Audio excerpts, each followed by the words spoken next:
This is the Voice of Wichita Falls. Welcome to the Voice of Wichita Falls on this Townsquare Media radio station and online on YouTube, on Facebook, on our websites, everywhere. I'm Mike Hendren, Henry Florsheim in the studio with me once again. Good morning, Henry. Good morning, Mike. How you doing, man? I'm good. So here we are once again, and we've got some guests in the studio with us this week, and I'm going to get to them here in just a second. But Henry and I have been talking extensively on this program for weeks now about the bond proposals that are coming up. And there's 7 of them that are going to be on the May ballot. We've covered, I think, all of them, some of them more than once.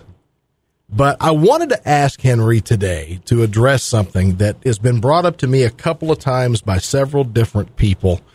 One of the things that people seem to have a problem with in our city is confidence in city government. And this seems to get in the way of their decision-making on these bonds and a lot of other things, too. But there's a lack of confidence in city government that they're going to do the right things, Henry. How would you address that? What would you say about that confidence factor with regard to citizens in Wichita Falls? Well, first off, I think a lot of times this trickles down from people's national political ideologies. And we've got to remind ourselves that potholes are not Republican or Democrat. Local issues are not the same as national issues. And so we need to think locally when we think about politics. Here's the deal. I hear that a lot as well. I don't trust government. And then they'll go on to tell me a story about something city government did 30 or 40 or 50 years ago or something they didn't do. And we've got to remind ourselves that the city leaders today can only be concerned with the situation today. And whatever happened or didn't happen 20 years ago, it's irrelevant. We can learn from it, certainly. Sure. But our leaders today were selected by us to do a job. And all they can do is focus on what environment they work in today, what the scenario is, what money they have available to work with, and then make the best decisions that they can. And I think we also have to hope that the leaders we've elected today, have learned something from the mistakes of their predecessors. Exactly. And what they didn't do. And that's the big challenge right now is that our predecessors so many times kicked the can down the road, especially on maintenance and upgrade of facilities. And so now we're in this situation as a community where whether you're talking about a jail or schools or city hall or police station or fire department or downtown sidewalks or whatever, it's just all run down. And the question is, do we want to live in a city like that? And if we want to catch up, how quickly can we do that? Yeah, I had a listener scream at me after my morning show the other day. And for those of you that don't know, I host a show called Wake Up Call that airs Monday through Friday on NewsTalk 1290 AM. And I had brought up the bond about streets and street repairs. And I said, my only problem with it is I don't think it goes far enough. I wish it was $30 million. I wish it was a bigger bond and went further. And this guy calls me up and screams at me. Said, what are you, nuts? Why would you want to do that? And I said, stop and think for a minute. We can do X with this amount of money, but we could do Y with this amount of money. And we could do a lot, and there's a lot more we need to do. I feel like the bond doesn't go far enough. Why did they stop at that dollar amount? Was it $17 million, I think it is? $17 million in streets. And I think it had something to do with what was the total dollar value they thought they could potentially pass with the voters. And so it was a big puzzle. The original package they were looking at, the total cost was nearly $300 million. And then city council and staff did a really good job whittling that down to the things that they felt they really needed to do now, the projects they needed to address to help us catch up on some of our infrastructure needs and move this city forward. Yeah.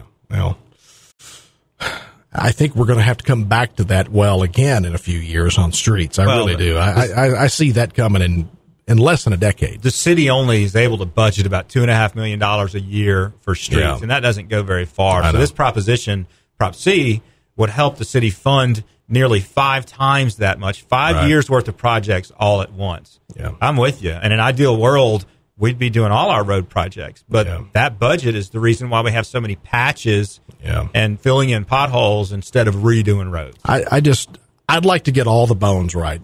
I'd like to get all the bones. The only way to address it long term is to get more people here spending more money so they're generating more sales taxes so the city's budget grows and they can actually do more. You cannot cut your way to prosperity here. Well, one of the things that Henry and I have talked about extensively on this show, and I've talked about on my show a lot, is the future of the city. And it's the young people that are here today that in 10 or 15 years, they're going to be the decision makers.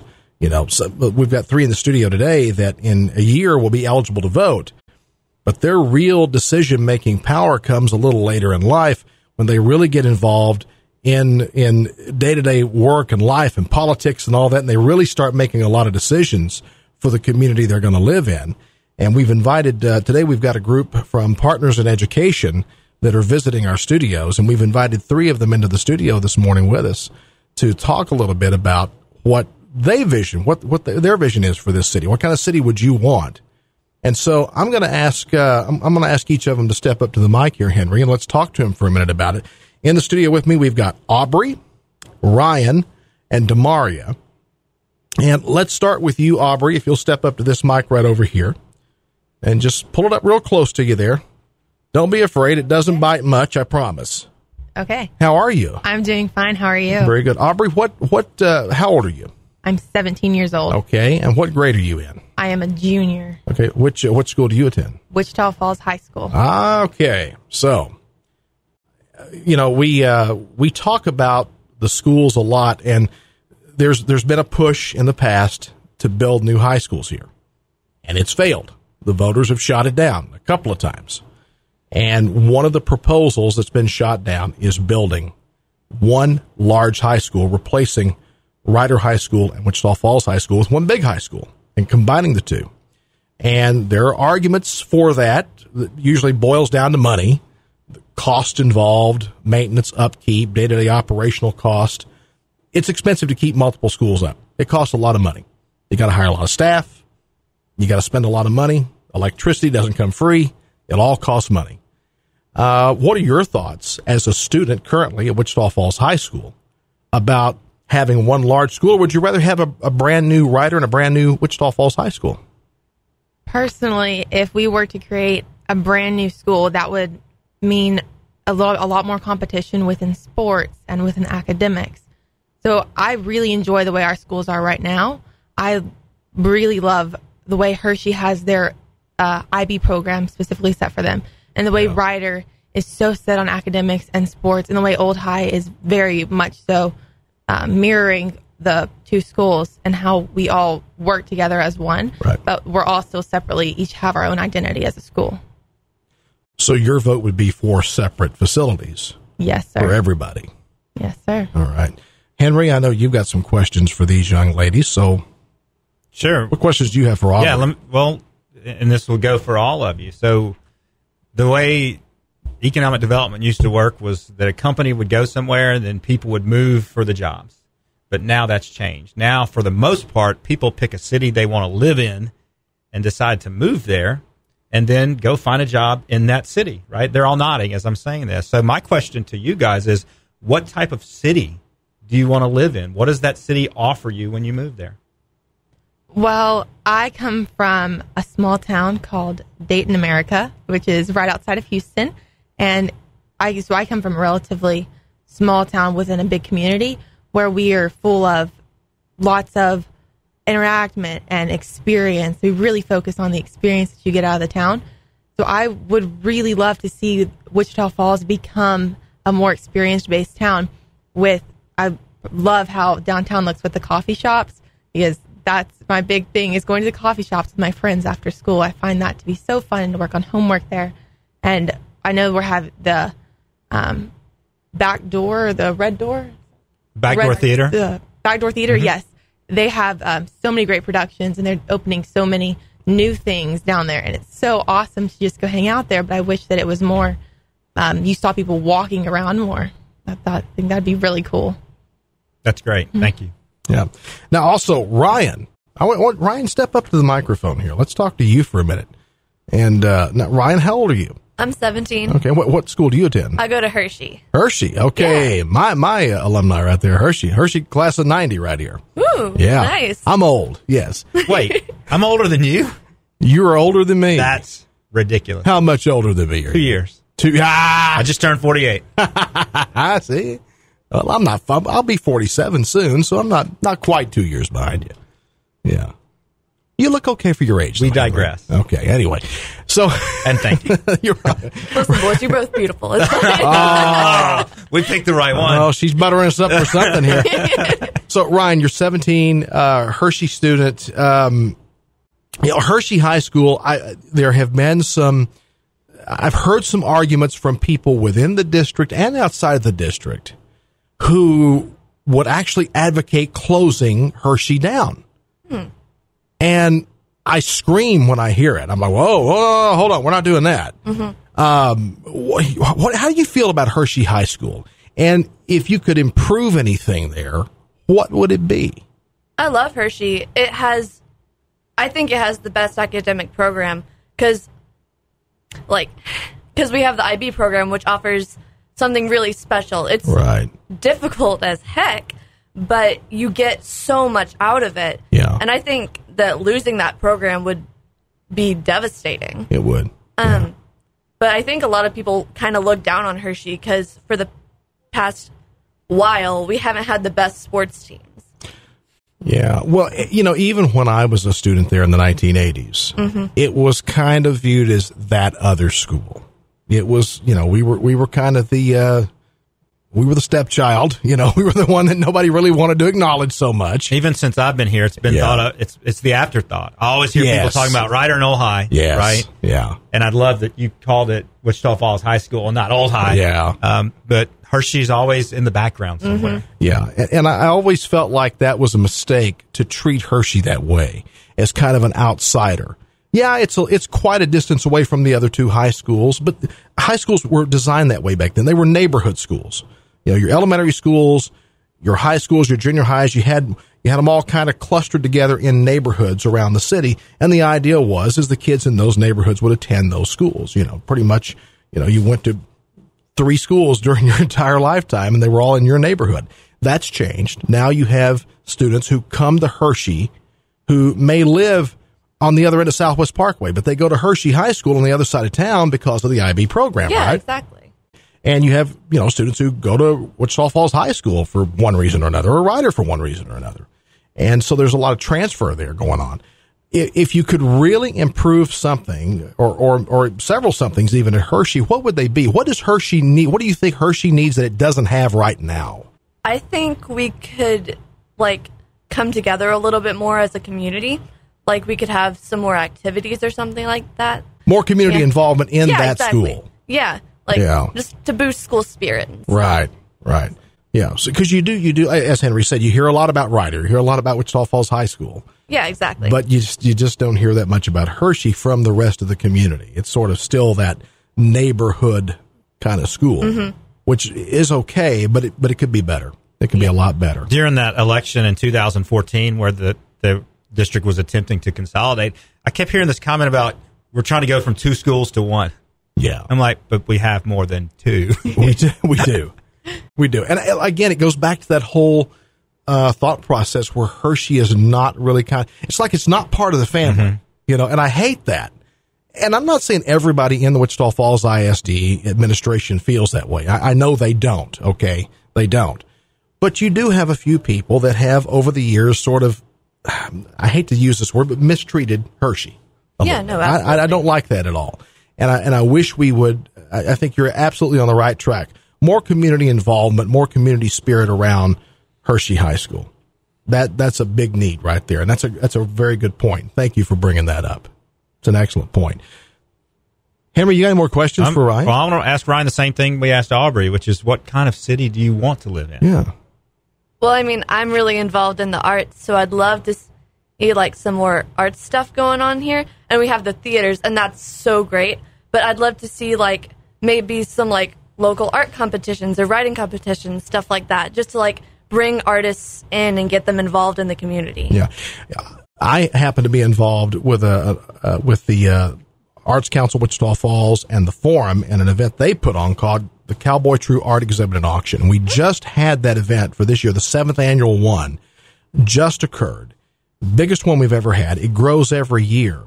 And we brought in artists from all over the United States, 60 artists from all over the country, even had one from Canada this time. And it's all art that focuses on the cowboy way of life, the cowboy lifestyle. It all celebrates that kind of life. And some of the best artists we've ever had came to Wichita Falls for this event. And I heard the same thing from at least 20 of them that I visited with at the event this year. They were treated so well here in Wichita Falls. They were absolutely overwhelmed with how great we treated them in this city. And so I think the climate is there. The attitude is there to foster the stuff you're talking about because people want it. And obviously there's a desire to do it.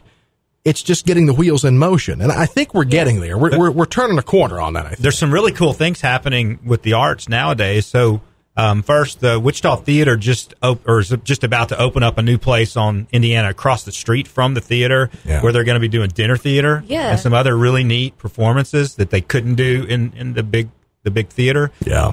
Just yesterday, the Wichita Falls Alliance for Arts and Culture announced a new project. You know that big green space next to the Atterbury grain elevators as you come into town? Right. They're going to turn that into what's called Nexus Park, which is an arts and cultural park. Oh, that's so cool. Yeah, it'll be beautiful. And so there's a lot of stuff happening. We support our symphony and our ballet and all the live music and visual arts pretty well, but I don't think it's ever been thought of throughout the community as a big asset. Yeah. And so I think, like Mike said, I think we're getting there. You know, there's more talk than ever about murals, for example. Right. Public art is just one of those things that people love. And so we're starting to do more and more things in the city that can help create that sort of environment. Was it Ralph Stearns that did the one at the dam at Lake Wichita? Mm-hmm. He just did that one.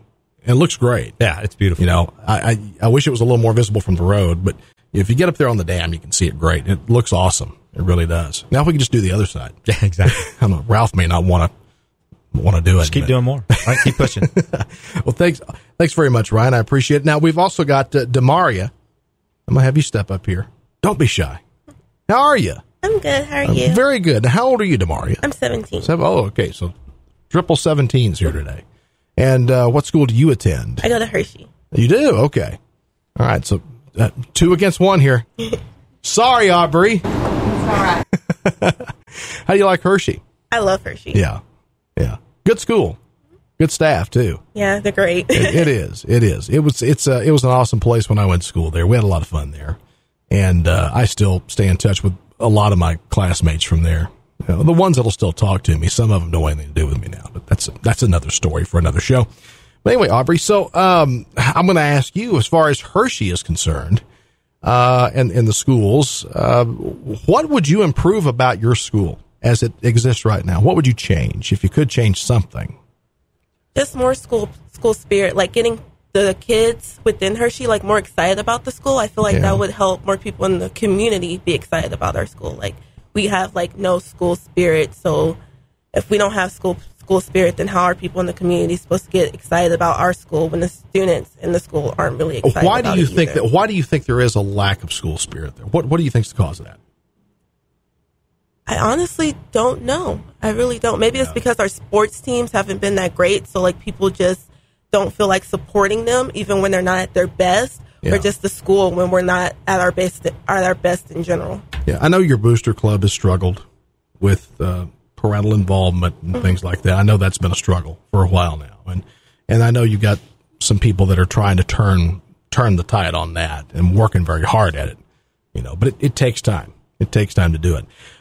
What about the community? What do you want to see in your city? What would you like to see in Wichita Falls? What would attract you? Let me go another route here. What could Wichita Falls do that would encourage you to either stay here, or if you were looking for a place to live, to come here and live? Just more things to do. I've lived here my whole entire life, so I've basically done everything that there is to do in Wichita Falls. Yeah. I want just more things to do, more energy in the town that will keep me here. Mm-hmm. What sort of things would you be attracted to in a city like this? I like the coffee shops. I like that Big Blue's like finally opening back up. I like boutiques. I just like having places to go, except for like the mall or the Rollerplex. Just something to do that we don't already have. Yeah. There's something happening at Big Blue. I don't know if you guys are aware of, but there's an organization that started up called Dexter Learning, and they're doing a few really cool things that you guys may be interested in. They're For example, they've got some tools in there like 3D printers, and they teach classes on 3D printing and software programming for kids as young as 8 years old. And so we've got our youth going in there and learning how to do these skills and creating businesses around it. There is an 8-year-old girl who is making jewelry on the 3D printer and selling it on Instagram. And so they're going to be teaching graphic design classes and computer art classes and all sorts of things. And so they're right in the middle of that downtown district by all the coffee shops, and it's an arts initiative and a technology and engineering initiative. And so that's something that you guys have to look forward to. You know, it's open now. Right. And so we're just going to start attracting more and more people that want that sort of thing. One of the other things I want to ask you girls while you're here, young ladies, they're not children anymore, I guess, but at my age, everyone's a kid if they're under 25 now. DeMaria, have you had a chance to be a part of or do anything at the new career center that the school district opened? No, I don't go to the CEC because I'm in IB, so I don't have an endorsement. Okay, all right. Have you got to tour the facility at all or see it at all? No. Oh, you got to go. If you get a chance to go, you got to go. That's an impressive place. Aubrey's shaking her head over here. I bet she's been. Aubrey, come back over here for a moment. So, what have you had any involvement or classes over there at all? Yes, sir. I do. Okay. I have medical microbiology at 7:25 in the morning. Now, when the CEC. Henry, when we were in high school, did the term medical microbiology, was it ever a part of our vocabulary in high school? I think all we got to do is dissect a frog. Pretty much, yeah. I did get to do that. Yeah, yes. I got to dissect a cat once. Oh, that was gross. And I'm in the process of dissecting a mink, if that compares. I've cleaned deer and hogs, and there was nothing nastier than the cat, I'm just going to say. So you're medical microbiology. Yes, sir. Now, what is that class all about there? So we are really talking about everything that has to do with the medical part of biology. So we're talking about parasites right now, and it's kind of creepy, to say the least. We just got off of viruses, and last semester we talked a whole unit about bacteria, and we got to plate bacteria and watch them grow. Really? So it's a lot of fun, and it's very interesting. The kind of stuff that makes you never want to use a public restroom again. Oh, for sure. But we found that the lunch tables are actually dirtier than the restrooms. Can you believe that? You're kidding. Yeah, they have more bacteria. So lunch in the bathroom then? Oh, yeah. Healthy alternative. My God. I know the center is absolutely amazing. It is. I think it's the best investment we've made in our school district in as long as I've been around here. I mean, it really is. It was a smart investment. And it's really, now obviously what you're looking to go into the medical field. Yes. So college is something you're going to have to do. You're going to need a medical degree.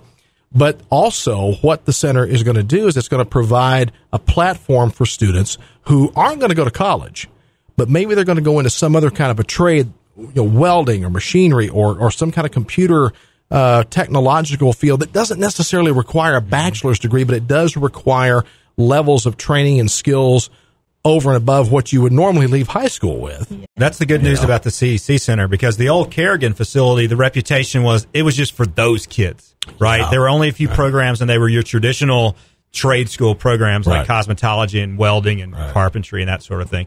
Now we've got, 25 to 30 programs of all different levels for every sort of student, whether you're going to go to college or not. And so they're all going to help our kids get better prepared for the workforce. Yeah. Well, Aubrey, Ryan, and DeMaria, I want to thank you guys for taking a few minutes to be with us here this morning. And hope you've enjoyed it. I know you got to go soon, but I hope you've enjoyed your time with us this morning. We've certainly enjoyed it. So thank you very much for being here. Henry, we got about 5 minutes left in our program today. So let's kind of backtrack here a little bit on the bond issues a little bit. I know you've talked to how many different groups? And all of them. I know you've been busy every day of every week for weeks now, talking to different groups of people about the bond issues and explaining each one of them. I know you've made the case to hundreds of people now, I'm sure. You've got an event though that just happened this past Thursday. That's correct. And walk us through that a little bit, what that was all about, and then what do we got coming going forward here? Because we still got some time here. Sure, we do. So what we did on Thursday, we hosted an event called the Falls Future Forum. And the real star of the show was the new economic development strategy we've been working on for the last 9 months. And so we unveiled that strategy and talked about what we're going to do in terms of growing this community. It's things like downtown revitalization and better connecting Shepherd Air Force Base and incubating and developing this makerspace downtown, becoming a very bicycle-friendly community, and a few other things. And then we showed how the 7 propositions on the May 5th ballot help us get there.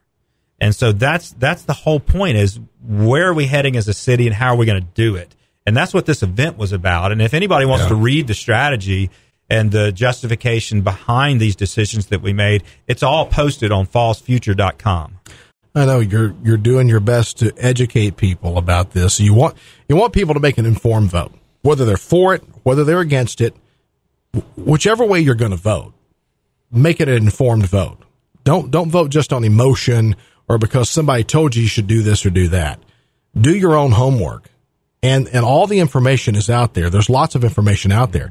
And if people have other questions, they can call you. They can call your office. How do they get in touch with the chamber? Yeah, they can call me at the chamber, 723-2741. My email address is henry@wichitafallschamber.com, or check out fallsfuture.com, or message me on Facebook or whatever. Right. Yeah, in my free time, I've been on Facebook lately. Our goal, like you said, is to make sure that people understand the issues and why each are important and what some of the pitfalls are, and make an educated vote. What we really don't want is just this whole idea of all taxes bad, government bad, we don't trust anything, because voting no on everything for that reason does not grow this community. Right. We've got to do things to make this a better place so that our future workers, like these 3 students here, want to be here. Right. Period. You know, I like private investment in our community. I like to see business people come into our community. As we've seen downtown, people buying buildings and renovating them and turning them into shops and offices and whatnot. Love that. And I want to see more of that happen, a lot more of it. But there are some things that our city government is better suited to do. Nobody's going to come into town with private investment money and pave your road. Right. No one's going to come into town with private investment money and replace the water mains or fix the streets or the busted sidewalks downtown that have been torn up by trees that should never have been planted there in the first place, that have been there for 35 years.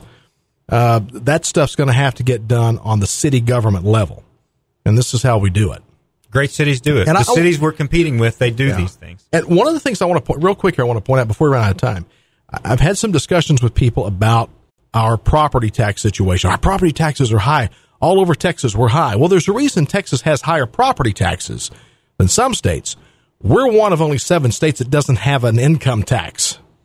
So other states that have state income taxes, they use that to keep property taxes lower.